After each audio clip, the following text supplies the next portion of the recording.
এই ছেলেটা। এই খোকা, শোনো এদিকে। আমি হ্যাঁ তুমি, ভয় না আসো।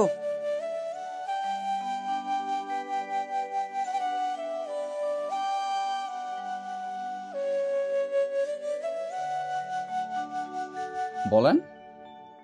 শুনলাম এই জমিটা তুমি বলে বিক্রি করবা। হ্যাঁ, জমি বিক্রি করব ভাবছিলাম, কিন্তু এখন আমার মন চেঞ্জ হয়ে গেছে, আর বিক্রি করব না। বিক্রি করবা না মানে? চাচার মুখের উপর তুমি কথা বলছো, তোমার এত বড় কালেজা? চাচা জমি কিনবো বলেছে মানে তোমার বেচতে হবে। আরে কি করে বেচবো গো? তুমি তো দেখতে পাচ্ছ ধান লাগানো আছে, ধান উঠানা পর্যন্ত তো আমি বেচতে পারছি না। আরে ধান লিয়ে তুমি ভেবো না, ধানটা তুমি কেটে মেরে নিয়ে নিবা, ধানের আমি ভাগ লিব না। আমি শুধু জমিটা কিনবো। রাস্তার ধারে জমিটা আমার খুব পছন্দ। ঠিক আছে, আপনি যখন এত করে বলছেন, আপনাকে তো আমি মানা করতে পারছি না। ঠিক আছে, আপনি লিয়েন তাহলে। তাহলে কি দাম লিবা বলো? দাম বলতে বাজারে যেটা চলছে সেটাই দিবেন, আপনার সঙ্গে আবার কি দাম দর করবো? তুমি ঠিক কথা বলেছো, এত তুমিও ঠকবে না আমিও ঠকবো না, বুঝলা? চাচাকে ফোন করেছে দেখেন তো। হ্যালো। আরে তোরা নিজের মতো কাজগুলা কর, বাস আমাকে সবসময় ডিস্টার্ব করিস কিসের জন্য? ধর, তো কালকের দিন তুমি ফাঁকা আছো? আমরা চাষি মানুষ, আমরা প্রত্যেক দিনই ফাঁকা। তাহলে ওই রেজিস্ট্রি অফিসে টাকা মিটিয়ে দিব, তুমি রেজিস্ট্রি করে দিবা বাস। হ্যাঁ ঠিক আছে, তাই হবে। তাহলে কালকে বেলা 10টার সময় রেজিস্ট্রি অফিসে চলে যাও। 10টা কি, আমি 8টার দিকে পৌঁছে যাবো, টেনশন নাই। ঠিক আছে, তাহলে ওই কথাই রইলো। আচ্ছা। এই চল।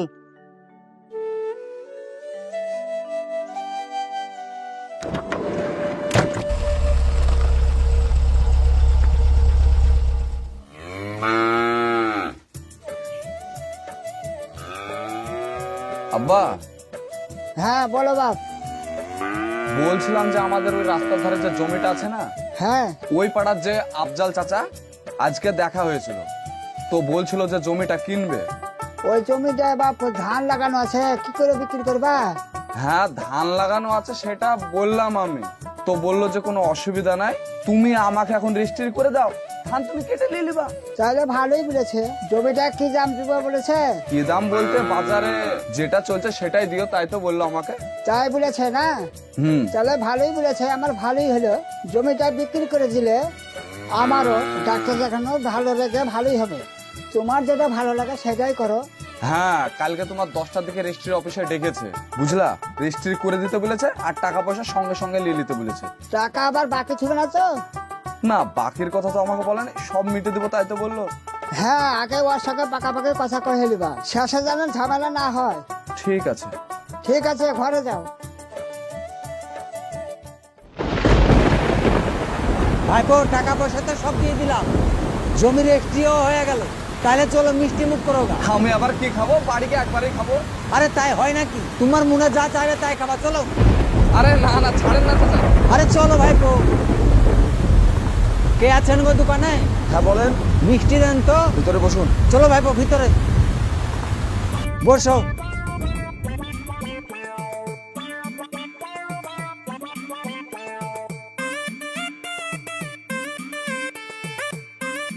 আর কিছু দিব? এটা শেষ হোক। আপনি খাবেন না? আর আমি খাচ্ছি পরে, খেলো তুমি, খেলো। আপনি একটা খান। না না, তুমি খাও। খুব ভালো। ভাইপো, হাত দিব নাকি? আর দিবেন বলছেন? আরে খাও না তুমি। ওগো, দুটো সিঙ্গাড়া দাও তো। হ্যাঁ দিচ্ছি। কতগুলা মিষ্টি সব খেললো। আরে চাচা, ওর পেটটা একবার দেখেছেন? শুরু পেটে গরু আটে, সব খেয়ে নিবি। হ্যাঁ, হ্যাঁ। কত টাকা বিল তুলবে দেখেন। তাই তো দেখছি রে। চাচা, এরকম খাবার আমি মায়ের জন্য কোনোদিন খাইনি, আজকে পেট পুরে খেলাম, বুঝলেন? ভাইপো মন শান্তি করে খেলে তো। হ্যাঁ হ্যাঁ হ্যাঁ। তাহলে ঠিক আছে। চাচা তাহলে আমি আসছি। হ্যাঁ ভাইপো, এবার বাড়ি যাও। হ্যাঁ, তোমার বিল কত হলো? 500 টাকা। আরে সর্বনাশ, একটা মোষের সমান খেয়েছে রে। হ্যাঁ, খাওয়ালেন যেমন, এবার 500 টাকা বিল দেন। তাই তো দেখছি। টাকা দেন। এই নাও টাকা। ঠিক আছে।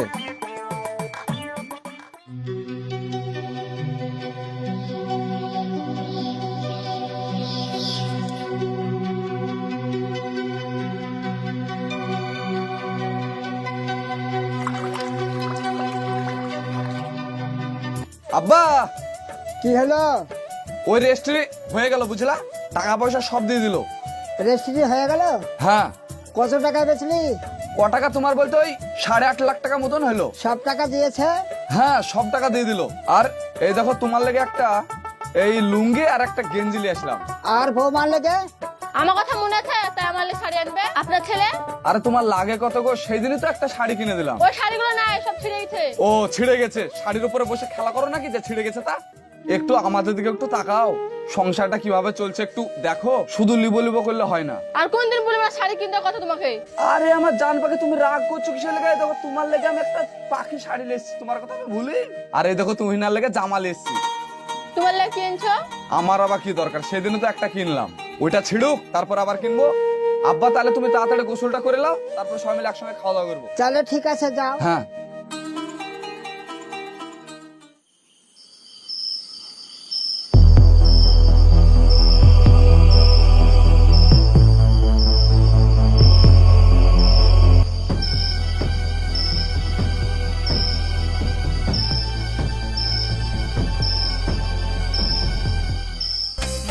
মদ খাবো বাটি বাটি, খাবো গাজা আটি আটি। মদ খাবো বাটি বাটি, খাবো গাজা কি চাচা, এত রাত্রেবেলা এখানে কি করছেন? আরে ঘুম আসছে না তাই ছাদে আসলাম। তুই এখানে কি করছিস? ওই কাল শরীর খারাপ করছিল, তাই হসপিটালে গেছিলাম, তাই ডাক্তারবাবু একটা ভিটামিন দিয়েছে, ভিটামিনটা খাচ্ছি। আমাকে একটা ঘুমের ট্যাবলেট এনে দে না, আমার ঘুম আসছে না। আমি এত রাত্রেবেলা এখন ঘুমের ট্যাবলেট কোথায় পাবো? আজ একটু কষ্ট করে শোনগা যান। তোর ওই এক ঢোক দে না, খাইলে ঘুম আসবে না। না গো না, ডাক্তারবাবু আমাকে একা খাতে বলেছে, কাউকে দিতে বারণ করেছে। আপনি যান, আমি কাউকে ফোন করে ওষুধ নিয়ে আসতে বলছি।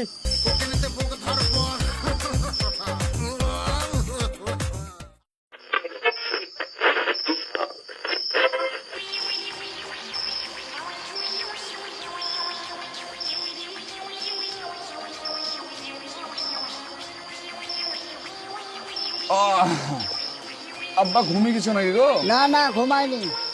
ও, গানটা কত সুন্দর তাই না আব্বা? হ্যাঁ আচ্ছা আব্বা, এই গানটা তো মোটামুটি 40 বছর আগকার। হ্যাঁ, তা তো হবেই। হ্যাঁ, হ্যাঁ, তোমার তখন বয়স কত হবে? ওই 14-15 হবে। 14-15? হ্যাঁ। তখন কি করতাস? কি করবে দেখুন, ওই ছাগল গরু চলি বেড়াচ্ছে। ও, তখন ছোটবেলায় তুমি ছাগল গরু চড়াতা, পড়াশোনা করতে না? তখন সেরকম স্কুল ছিল নাকি? 5খান 6খান গ্রামে একটা স্কুল। ও, হ্যাঁ। তাহলে মার সাথে বিয়ে কত বছর হয়েছে? ওই 21-22 ওই রকমই বিয়ে করেছে। ও, আরে ছোড়া পাটা রেখেছিস কোথায়? তুই ঠিকভাবে শুতে পারিস না? এরকম করলে আমি এখান থেকে উঠিয়ে যাবো। ঠিক আছে ঘুমাও, তোমাকে আর ডিস্টার্ব করবো না।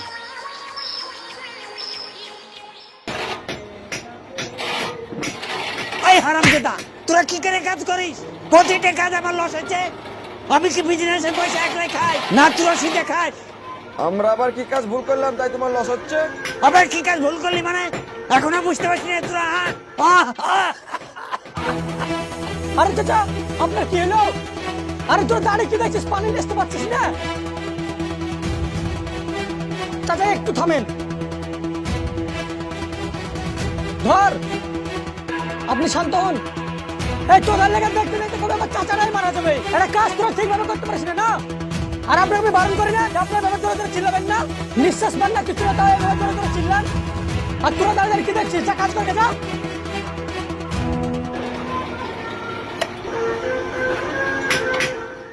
এবার তোমাকে নানি বাড়ি রেখে আসে না, আর নিয়ে আসবো না বুঝলা? আসতে এই ড্রাইভার, গাড়ি থামাও। এই খোকা, শুনো শুনো শুনো।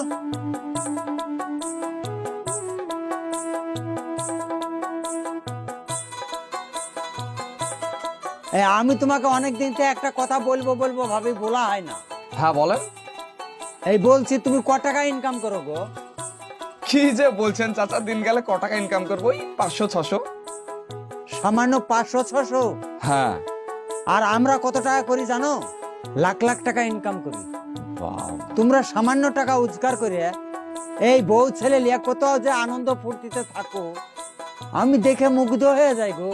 কি যে বলেন চাচা, আপনাদের মতন সুখী ব্যক্তি কেউ এই পৃথিবীতে আছে? আপনারা এসি ঘরে ঘুমান, 40-50 বিঘা জমি, তারপরে 100-200 খান চাকর খাটে, বলেন তাই না? আপনাদের মতন সুখী কি কেউ হতে পারে?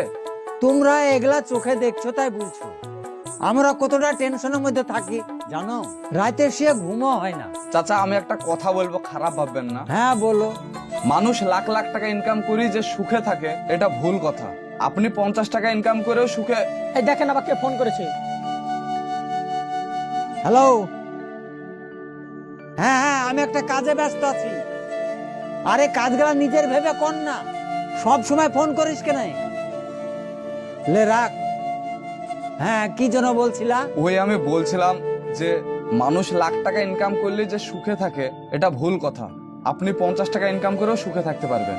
কথা হচ্ছে সুখটাকে খুঁজে নিতে হবে, বুঝলেন চাচা? তুমি একটা গভীর জ্ঞানের কথা বলেছো, বুঝলা? সত্যি আমরা কিছু ভাবিনি, শুধু টাকার পিছনেই ছুটি।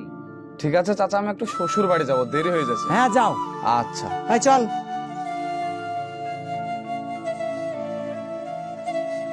নানির বাড়ি গিয়ে পানি খাবা তুমি? মানুষ লক্ষ লক্ষ টাকা ইনকাম করলেই যে সুখে থাকে, এটা ভুল কথা। যত টাকা তত টেনশন বেশি।